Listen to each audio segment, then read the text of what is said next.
కదండి. అందుకని నాకు తండ్రి శివుడు అంతవరకు ఖాయం, పరమశివుడి యొక్క కొడుకుని. కాబట్టి ఇప్పుడు పరమశివుని యొక్క భార్య పార్వతీదేవి నాకేమవ్వాలి? నా తల్లి అవ్వాలి. అందుకని అంబేతి గౌరీం అహం ఆవాహయామి, నేను నా తల్లి పార్వతీదేవి అని భావన చేస్తున్నాను. కారణం ఏమిటి? పత్నేహి పితురు మాతరయేవ సర్వాహ, నా తండ్రి భార్యలందరూ నాకు తల్లులే. నా తండ్రికి భార్య అని చెప్పినప్పుడు గౌరీదేవిని చెప్తారు, గౌరీశంకరులు అంటారు, పార్వతీ పరమేశ్వరులు అంటారు. కాబట్టి నేను పార్వతీదేవి నా తల్లి అంటున్నాను.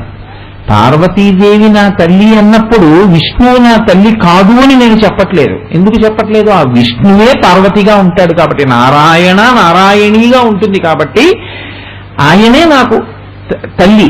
విష్ణువు తల్లి అండం వైష్ణవి తల్లి, వైష్ణవిగా విష్ణువు నారాయణిగా పార్వతీదేవిగా నాకు తల్లి.